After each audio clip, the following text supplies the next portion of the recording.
3 under today in windy conditions. How'd today's round go, and what are you looking forward to for the weekend? Yeah, it was good overall. You know, it would have been nice to get a few more and not bogey the last hole, but no, it was good, and I'm playing solid, so hopefully kind of keep playing that way the next 2 days, and hopefully, you know, have a good weekend. We can hear the wind outside, but how different did the course play today with the conditions out there? Yeah, it was very different. You know, obviously the wind's stronger, but I thought it was bouncing around quite a bit direction-wise, so it made picking the right club really difficult. So it was noticeably harder today. But like I said earlier, I mean, the greens are still soft, and they're very good. So it's still scoreable if you're hitting good shots and really paying attention to what the wind's doing. Are you pleased? The fairways firming up with the wind? I wouldn't say they're firmer than yesterday. I would say that, but they're not firm at all. They're still pretty soft. So we played the ball down today, which I think was a good move because there wasn't a lot of mud on them, but it was still, the ball wasn't rolling anywhere or anything like that. A couple of bogeys there, then you bounced back with that birdie on 17. Are you pleased with kind of the way you responded there? I know you talked about the bogey on 9, but just kind of the way you put those 2 bogeys behind you. Yeah, for sure.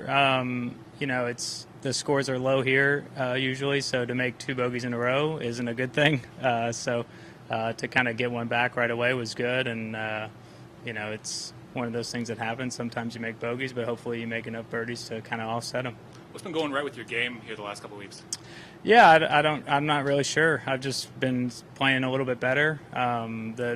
We've kind of been on a long stretch of playing really difficult courses, and the margins are really thin on those courses. So my results definitely haven't been there, but I haven't felt like I've been playing all that badly. So if you're just a little bit off in some of those bigger events and stuff like that, it looks like you're playing worse than it is. So I'm going with that. No swing change or any adjustment or? Nope, still working on the same stuff, just same stuff I kind of always work on. But, yeah, I just think the courses are a little more forgiving, and I think I'm kind of trending in a good direction. You 4-spotted here in 2021. That's right. The king of the minis. Do you pinch yourself sometimes now to think about where you are and how everything kind of came together last year? Oh, for sure. Yeah, no, I feel unbelievably lucky to be out here on tour. I think that's probably why I play as much as I do. So it's just a great spot to be playing, and like I said, I feel very fortunate and very lucky to be out here, so I try and play as much as I can. Do you dwell on that long journey to get here?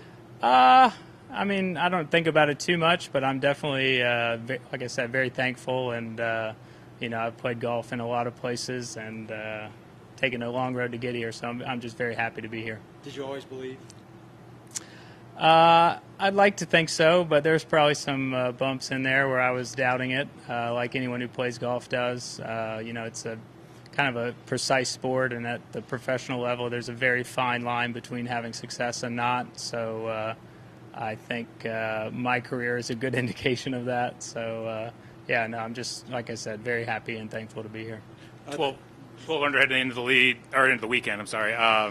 With how the conditions are probably going to play this afternoon, do you like where you're sitting here heading into the weekend? Yeah, I mean, like I said earlier, I would like to be more under par, obviously, but if I'm going to be, on the top 5 or top 10 or whatever it ends up being, it's a good spot to be, and hopefully just look to improve that over the next couple of days. Now, you went back to a mini tour event last year in the middle of your success.